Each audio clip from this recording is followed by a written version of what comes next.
하나님 말씀은 에베소서 4장 18절, 신약성경 에베소서 4장 18절입니다.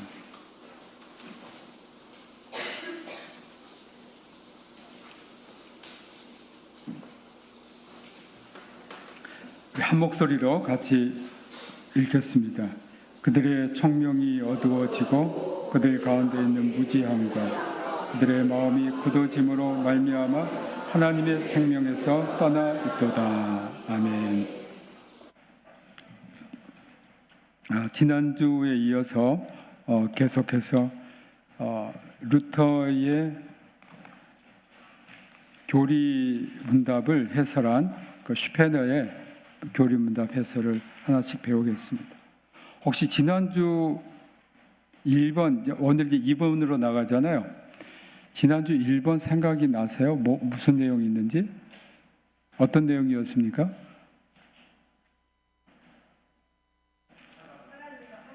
네, 맞습니다. 야, 우리 최문정 권사님 하셨어요? 아니구나. 이인숙 권사님 하셨구나. 아이고, 항상 A학점 받으셨겠어요. 네. 지난번 어떻게 해야 하나님과 하나가 되는가 그거였거든요. 이 1283가지 이런 문답이 되어 있는데요. 제가 이렇게 보니까 슈페너 목사님이 어떻게 해서 하나가 될 수 있는가, 그 다음에 이제 문답이잖아요. 그래서 이제 하나님과 분리할 수 없이 그냥 하나가 되는 것이다. 시간과 영혼에서 그렇게 이제 하나가 되는 거다 그랬거든요. 그런데 이제 하나가 되는 것을 또 이제 물어봐요. 어떻게 물어요? 이번에는 누가 이 하나 되는 길을 우리에게 보여주십니까? 이렇게 물어보거든요. 근데 지난번 제가 그 시간과 영혼에서 우리의 유일하신 하나님 그 말씀을 하면서 요즘 창세기 강의를 하거든요. 강의를 하는데 거기서 참 놀라운 내용들을 제가 새롭게 봐요. 그것은 시간에 대한 하나님의 창조예요. 성경에서 놀랍게요. 창세기 맨 첫 장 첫 절에 뭐가 나옵니까? 태초에 그래요. 하나님이 먼저 안 나오고요. 태초에 그렇게 나와요. 그래서 제가 히브리어 성경을 봤어요. 히브리어 성경은 어떻게 됐나 그랬더니 히브리어 성경도 태초에가 나왔어요. 시작. 그건 뭡니까? 시간이 지금 시작된다는 거예요. 하나님은 시간을 잴 수가 없어요. 그거 우리가 뭐라고 영원이라고 그래요. 영원이라는 것은 시간에 관념이 없어요. 시간의 관념은요, 과거와 현재와 미래가 있어요. 근데 하나님은 과거와 현재의 미래의 관념이 없어요. 그게 바로 영혼이에요. 좀 어렵습니까? 어려우면 어렵다고 말씀하세요. 그러니까 우리가 지금은 하나님이 태초에라고 하신 것은요, 우리를 시간 안에 정해 놓으신 거예요. 그 시간 안에 사시고 그 태초가 처음이 하나님이 그것을 만드셨어요. 우리가 요한계시록 보면요, 예수님이 뭐라고 했습니까? 나는 알파와 오메가다 그랬거든요. 그러면서 처음과 나중이다 그랬어요. 그리스어 문자를 보면요, 맨 처음이 알파라고 해요. 마지막 철자가 오메가예요. 그 시계 오메가가 아니고요. 그 오메가라고 이제. 그러니까 예수님은 내가 처음이요 끝이다. 그것은 뭐냐면 시간 안에서 내가 모든 것을 다스린다라는 의미가 있어요. 실제로 이 시간이라는 것은 굉장히 우리에게 많은 생각을 하게 해요. 우리는 지금 다 시간을 먹고 살고 있어요. 시간을 많이 먹으신 분은 나이가 많이 드셨다고 그러고. 어떻게 그렇게 많이 드셨습니까? 어쩌다가.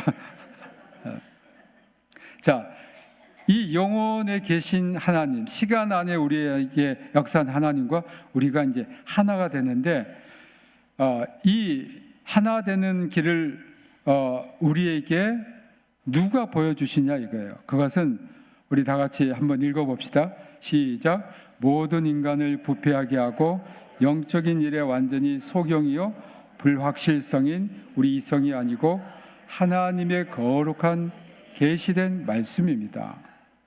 이 하나님과 우리가 하나 되는 그 길을 누가 보여주냐면 계시된 말씀, 계시된 말씀이에요. 여러분 신약성경 특히 요한서신 1, 2, 3서 보면요 굉장히 신비한 그런 이야기들이 많이 있어요. 그것은 우리가 하나님과 하나가 될 수 있는 가능성이 있다는 거예요. 그래서 감리교 창시자인 존 웨슬리님 뭐라고 이것을 표현했냐면요 그리스도인의 완전이다 그랬어요. 그 인간이 완전하게 살 수 있다는 거예요.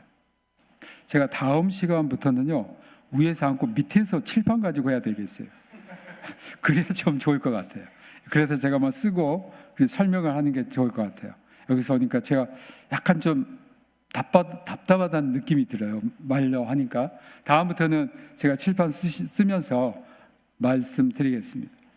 자, 인간과 하나님이 어떻게 하나가 될 수 있을까?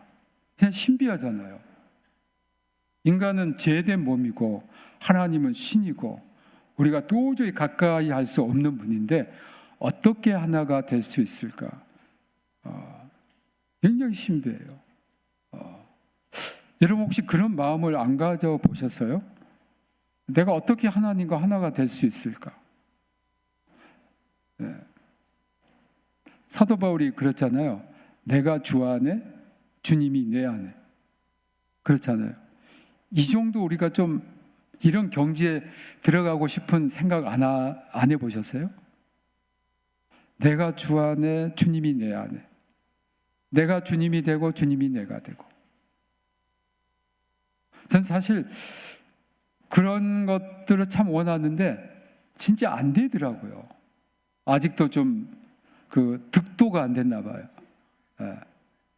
그런데 사도 바울은 그 체험을 했어요.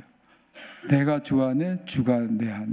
그리고 사도 바울이 어떤 체험을 합니까? 자기가 3인칭을 써요. 자기를 안고 어떤 사람이 3층전에 갔다 그랬거든요.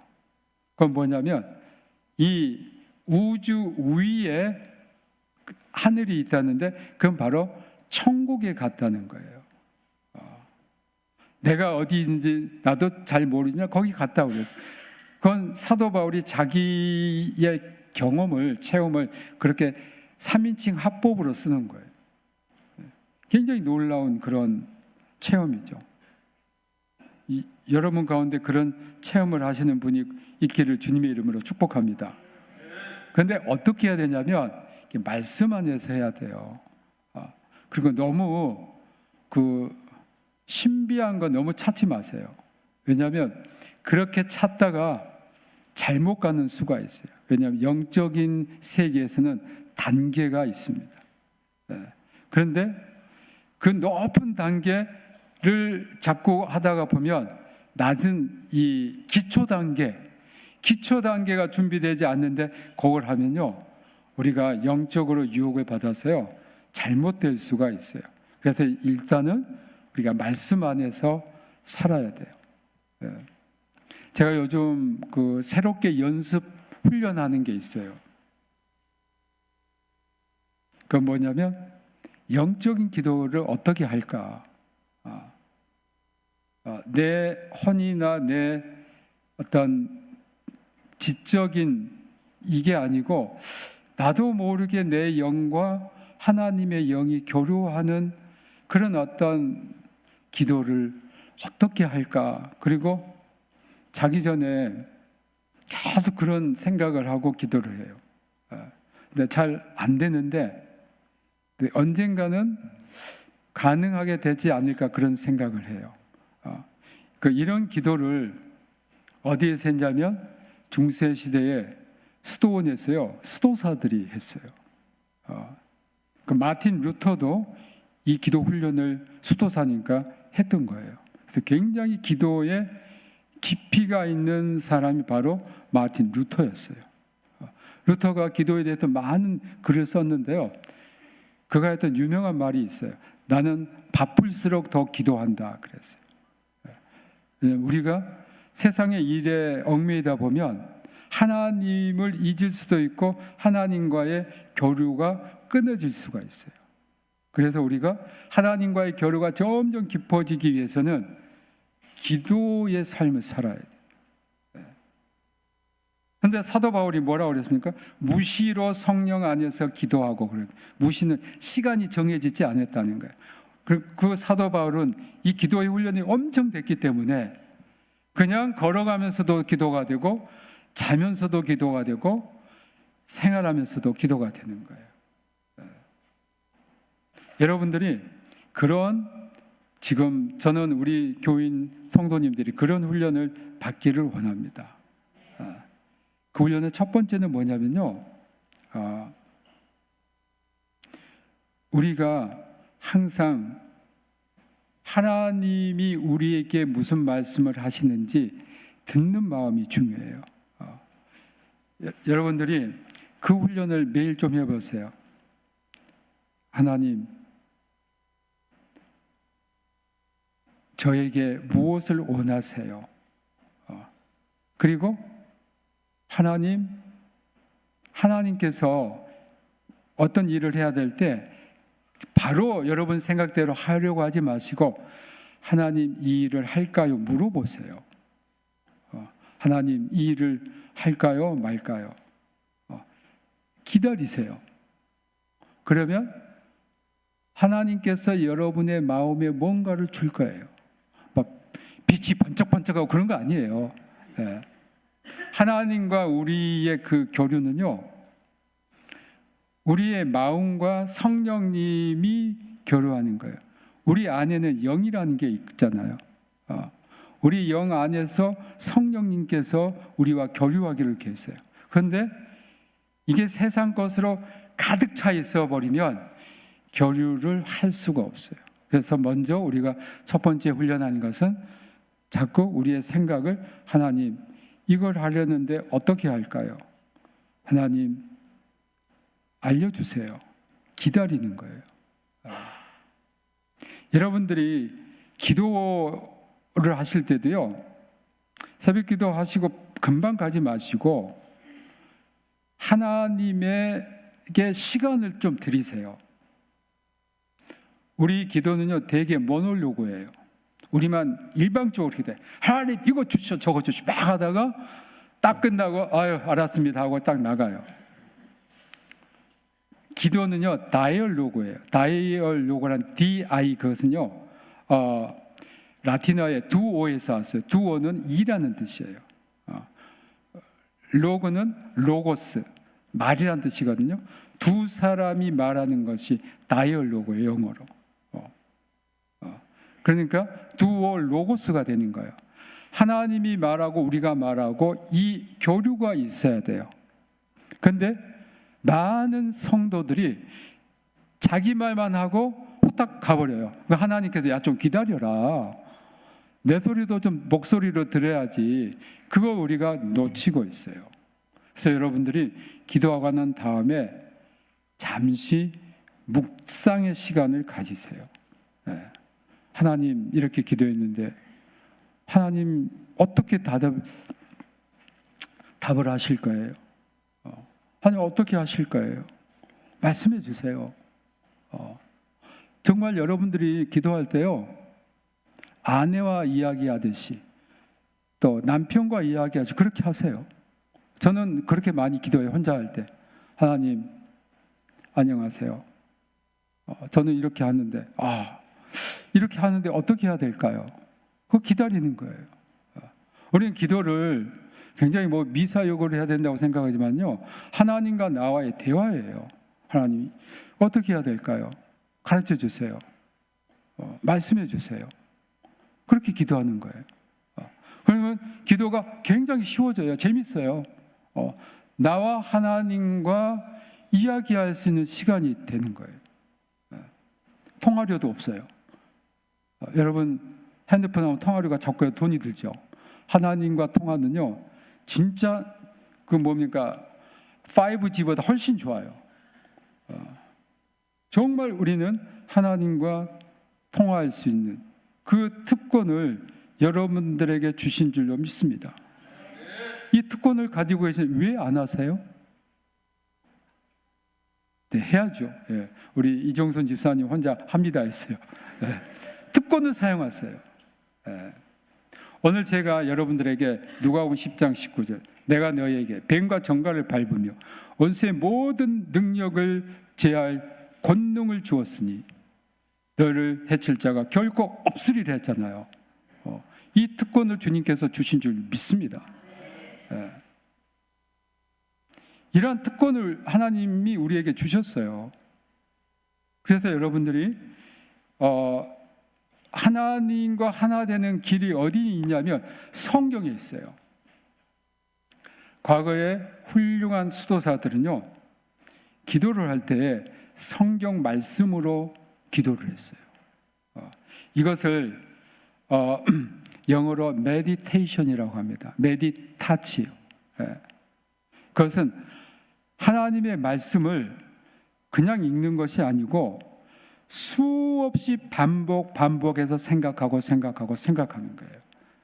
100번도 좋고 1000번도 좋고 이러면서 내 영이 깊어지는 거예요. 예를 들면 여호와는 나의 목자시니 이걸 가지고 기도한다고 합시다. 여호와 누구신지요? 여호와는 누구신지 그 말씀을 계속 기도하는 거예요. 그리고 사실 이제 우리 말로 여호와 이렇게 번역되어 있는데요. 히브리어는 야훼예요. 야훼는 어디서 왔냐면요. 히브리어 동사에 하야라고 있어요. 제가 칠판에 있으면 여러분이 보시기 참 이해하기 좋으신데 그것은 존재하다라는 뜻이에요. 하나님은 존재하는 분. 존재의 첫 시작. 그러니까 하나님은 그 끝도 시작도 없으신데 하여간 모든 이 만물의 시작이 누구냐면 하나님이에요. 그래서 천지를 창조하신 거예요. 그런 걸 가지고 수도사들은 계속 수도원에서 기도한 거예요. 그래서 점점 깊어지는 거예요. 그러니까 우리가 하나님 말씀으로 기도하는 거예요. 그런데 많은 사람들이 오늘 뭐라고 했냐면 모든 인간을 부패하고 하게 하고 영적인 일에 완전히 소경이요 불확실성인 이성을 말하고 있어요. 이성은요 우리가 하나님으로 가는 길을 방해해요. 그렇다고 해서 우리가 이성을 부인하는 것이 아니에요.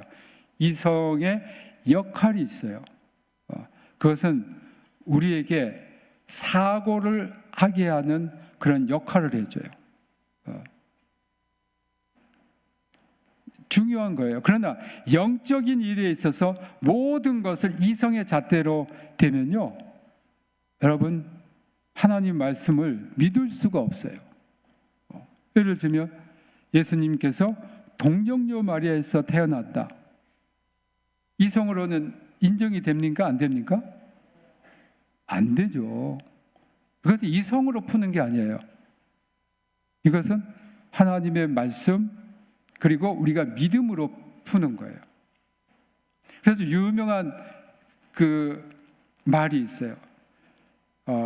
우리 기독교 역사에서 가장 위대한 교부라고 하는 기독교 신학을 총집대성한 아우구스티누스라는 분이 있어요.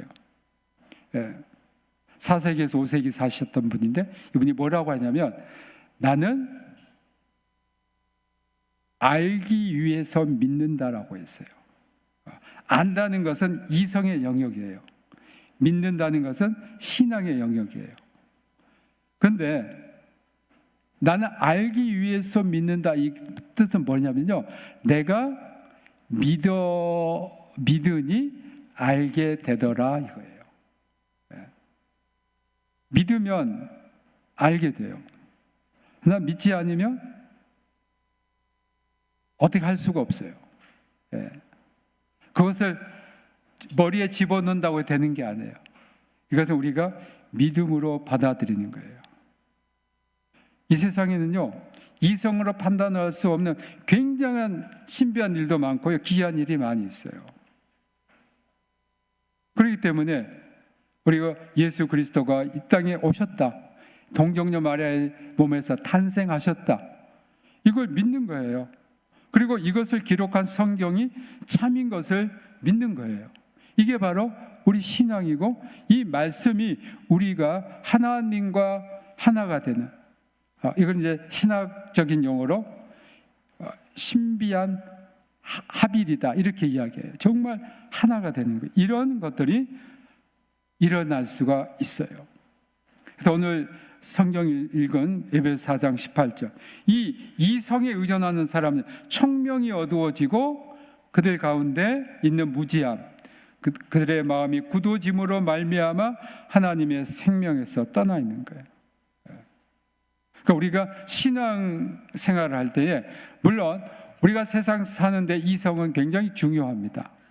우리가 신앙의 삶에 있어서 모든 것을 이성의 잣대로 판단한다면 신앙에 들어갈 수 없어요. 하나님을 믿을 수가 없어요. 그래서 여러분들이 하나님 말씀을 가지고 기도하면서 내가 어떻게 하면 하나님과 하나가 되는 그런 놀라운 역사가 일어날 수 있을까? 여러분들이 말씀 안에 깊이 들어가면 하나님께서 그 말씀을 통해서 인도해 주실 줄로 믿습니다. 제가 잘 아는 아주 훌륭한, 우리나라에 정말 이제 돌아가셨지만 훌륭한 부흥강사 목사님께서, 이만신 목사님이세요. 그분이, 제가 이제 그분 밑에서 훈련을 받았고, 그 교회에서 전도사도 했고 신학생도 계속 그분에게 훈련을 받았어요. 그분이 한번 그러세요. 정말 훌륭한 부흥강사예요. 뭐 전국 아니면 전 세계적으로 부흥강사로 한 30년을 그렇게 부흥강사를 하셨어요. 그분이 한번 저한테 그래요. 김 목사, 나는 하나님 앞에 방언을 달라고, 방언을 안 주시네. 방언을 안 주시더래요. 근데 그분 기도해갖고요, 병든 사람이 일어나고, 저희 중앙교회 그 목회하실 때 아주 불치의 병들 나왔어요. 근데 그 목사님이 그렇게 훌륭한 부흥강사 목사님이고 전국적으로 초교파적으로 유명한 목사님인데도 저한테, 김 목사, 나는 하나님이 방언을 안 주시오 그래요. 여러분, 그거 뭐냐면요, 우리가 은사는 하나님께서 주시는 선물이에요. 은사를 받아야만 천국 가는 거 아니에요. 그 하나의 선물이에요. 더불어 주시는 거예요. 그렇다고 은사를 못 받았다고 해서 신앙생활 잘못한 게 아니에요. 하나님 선물은 누구 마음입니까? 네, 하나님 마음, 준 사람 마음이에요. 준 사람 마음이에요. 그러니까 여러분들이 내가 방언을 못한다, 무슨 은사를 못한다, 실망하지 마세요. 하나님께서 각각의 필요에 따라서 주시는 거예요. 그러니까 절대 걱정하지 마시기 바랍니다. 그리고 훌륭한 목사님도 돌아가실 때까지 은사 못 받고, 방언의 은사 못 받고 돌아가셨어요. 그 다음에 세 번째, 우리 같이 읽어봅시다. 시작. 우리는 어디에서 하나님 말씀을 발견할 수 있나요? 어디입니까? 구약과 신약입니다. 우리가 그 신약, 구약 쓴 것은요, 영어로는 Old Testament, 또 New Testament, 그런데 언약이라는 거예요. 하나님께서 우리에게 예수 그리스도를 중심으로, 예수 그리스도 이전에 하나님께서 우리에게 주신 그것을 구약이라고 하고, 예수 그리스도 이후에 주신 것을 신약이라고 그래요. 근데 여러분, 구약은 율법이고 신약은 복음이다. 그 도식은 아니에요. 율법은 무언가 하라는 것을 하라는 것고 하지 말라고 하는 것을 하지 말라 하는 것을 가르치는 법이에요. 그걸 율법이라고 그래요. 그러니까 신약에도 율법이 있고 구약에도 율법이 있어요. 구약은 율법이고 신약은 복음이다. 이 도식이 아닙니다. 하나님께서 하지 말라고 하는 것이 있어요. 하라고 하는 것, 이게 바로 법이에요. 우리말로는 율법이다 이렇게 번역했는데요. 영어 성경은 다 law라고 했어요. 법이라고 했어요. 그러면 신약은 뭔가? 예수 그리스도 안에서 우리에게 주신 은혜의 복음이에요. 그것은 제사를 드려야만 우리가 죄 용서함을 받는 것이 아니고 예수 그리스도를 믿으면 구원을 받는다. 이것은 바로 믿으면 구원을 받는다는 게 바로 복음이에요. 그러니까 구약에도 복음이 있어요. 마틴 루터가요, 시편 51편을 주석한 책이 있는데요. 51편 이 한 장을요, 약 200페이지에 넘게 주석을 했어요. 어마어마하죠. 그런데 루터가 뭐라고 했냐면 이 시편 51편은 구약에 있는 가장 아름다운 복음이다 그랬어요. 왜냐하면 거기에는 죄 용서에 대한, 꼭 제사를 드리는 것이 아니고 우리의 마음을 드리는 그러한 예수 그리스도께서 말씀하신 그 심령의 종교의 내용이 시편 51편에 정말 고스란히 다 나타나 있는 거예요. 그래서 예수님이 오심으로 어떻게 됐습니까? 보이는 제사에서 보이지 않는 제사로,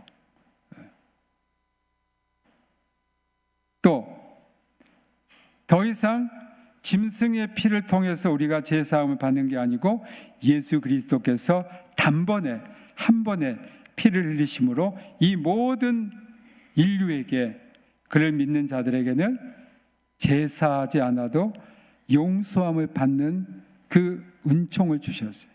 이게 바로 복음인 것입니다.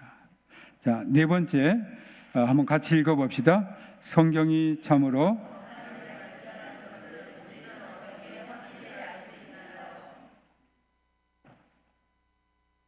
성경이 하나님 말씀이다. 어떻게 알 수 있을까? 이에 대해서는 몇 가지 있는데 오늘 이제 첫 번째 보겠습니다. 자, 첫 번째 읽어봅시다. 성경은 예언자들과 사도들이 성령의 영감을 받아 기록한 것이다. 하나님 말씀을 우리가 어떻게 알 수 있느냐? 첫 번째 뭐냐? 인간의 말이 아니고요, 인간의 글이 아니고 사도들이 또는 예언자, 선지자들이 하나님의 영감, 성령의 영감을 받아 기록한 것을. 그러니까 실질적으로 마태복음 이제 마태가 기록했죠. 그런데 그 글을 쓰게 하는 동인이 누구냐? 성령님이라는 거예요. 그러니까 성경의 온 저자는 하나님이에요. 그 인간은 어떤 역할을 했느냐? 그 영감을 받아 쓴 거예요. 이렇게 재미있는 이야기가 있어요. 그 성경의 영감설에 대해서 여러 설이 있는데, 첫째는 축자 영감설이라는 게 있어요. 그 축자 영감설은 뭐냐면 성경의 단어 하나하나가 영감됐다 이거예요. 이게 어디에서 시작했냐면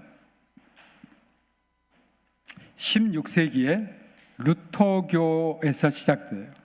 그러니까 루터의 종교개혁 이후에 루터교 안에 루터교 정통주의라는 새로운 신학 사조가 생겨요. 근데 이분들이 이제 성경에 대해서 어떻게 했냐면, 영감에 대해서 바로 구두 영감설을 주장하는 게 바로 우리는 축자 영감이라 할 수 있어요. 어떻게 그들이 표현을 했냐면, 마태가 마태복음을 기록하잖아요. 성령님께서 마태에게 영감을 주어서 말을 하게 했다는 거예요. 그래서 마태가 자기가 말을 해요. 지금 성령께서 말을 하게 하시고 그걸 듣고 썼다는 게 사실은 축자 영감설이에요. 그러니까 왜 루터교 정통주의 신학자들은 이렇게 했을까?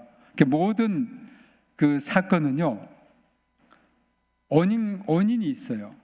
그것은 가톨릭 교회가 반동 종교 개혁을 하면서 그들이 성경에 대한 권위를 어떻게 규정을 했냐면, 하나님의 말씀 성경과 교회의 전통은 동일한 권위를 가진다, 이렇게 이야기를 했어요.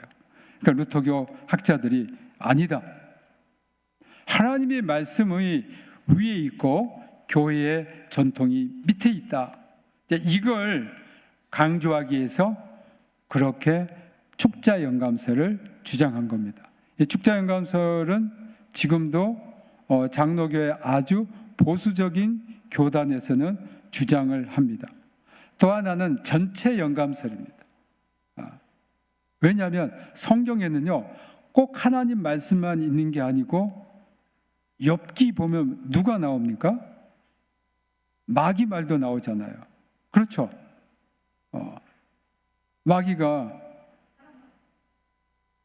나와가지고 하나님과 욥을 욥에 대해서 이야기한 게 나오잖아요. 그러니까 이 전체 영감설은 성경 전체가 영감이 되었지 모든 부분 하나하나가 영감된 것이 아니다, 이렇게 주장합니다. 어쨌든 우리는 성경은 하나님의 영감에 의해서 쓰여진 하나님의 책임을 믿습니다. 그렇게 여러분들이 아시면 됩니다.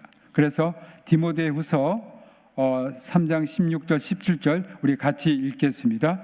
모든 성경은 하나님의 감동으로 된 것으로 교훈과 책망과 바르게 함과 의로 교육하기에 유익하니 이는 하나님의 사람으로 온전하게 하며 모든 선한 일을 행할 능력을 갖추게 하려 함이라. 아멘. 네. 성경이라는 것은 이렇게 놀라운 인생의 길잡이가 돼요. 왜 그런가? 하나님 감동으로 성경이 나왔기 때문입니다. 하나님의 감동으로 나온 이 성경이기 때문에 또 이 성경을 읽고 감동을 받은 많은 사람들이 훌륭한 뭐였습니까? 문학 작품을 쓴 거예요. 많은 인류의 그 문학 작품 가운데 금보석 같은 문학 작품의 영감이 어디서 나왔는가? 성경에서 나왔어요. 성경이라는 게요, 읽으면 읽을수록 파면 팔수록 놀라운 거예요. 그러니까 성경을 정말 열심히 읽으면 하나님께서 성경을 통해서 지혜를 주세요. 우리 아이들이 성경을 많이 읽도록 하세요. 유대인들이 왜 전 세계에서 가장 많은 노벨상을 받았을까? 얘들은요, 어렸을 때 토라라고 하는 게 이제 모세 오경을 토라라고 하거든. 그것을 그냥 외워요. 그걸 그냥 계속 외워요. 하나님의 말씀을 외우니까 그 말씀이 다 좋은 말씀이잖아요. 사람의 생각이 먼저 깨끗해져요. 밝아져요. 그러면 지혜가 생기는 거예요. 그래서 그런 놀라운 창작물들이 나오는 겁니다. 하나님의 말씀이 우리 머리도 깨끗하게 하고 심령도 깨끗하게 하고 그런 데서 뭔가 나와요. 거기에서 왜 그런 게 나올까? 하나님의 영이 그들을 통해서 일하고 계시기 때문이라고 저는 확실히 믿습니다. 오늘은 우리 여기까지 하고 그 다음 주간에 계속 하도록 하겠습니다. 더 할까요? 시간이 지금 많이 돼서 오늘은 여기까지만 하겠습니다. 여러분들이 혹시 듣다가 저는 그만하고 싶습니다. 손을 딱 들어주세요. 그럼 제가 그치겠습니다. 오늘 수고 많이 하시고 우리 함께 기도합시다. 하나님께 우리 주님 이 말씀 주셔서 감사합니다. 이 말씀을 믿고 말씀대로 사는 우리들 되게 해 주십시오. 말씀의 사람들이 되게 하시고 말씀 안에서 기도해서 하나님께서 우리에게 주시는 이 놀라운 비밀, 은혜를 알게 해 주십시오. 우리 함께 기도하겠습니다. 주의 은혜와 사랑을 감사합니다. 아버지께서 오늘 이 귀한 하나님의 영감된 책을 저희들에게 주셨고 이 말씀을 탐구할 수 있는 시간을 주셔서 감사합니다. 더 열심을 내서 우리가 하나님의 말씀에 대한 열심을 갖게 하시고 하나님 말씀 안에서 살게 해 주시옵소서. 말씀을 통해서 우리가 더욱 지혜를 얻게 하시고 하나님의 지혜를 저희들에게 주시옵소서. 말씀을 통해서 우리가 하나님과 하나가 되는 놀라운 영적인 그러한 체험도 할 수 있게 해 주시옵소서.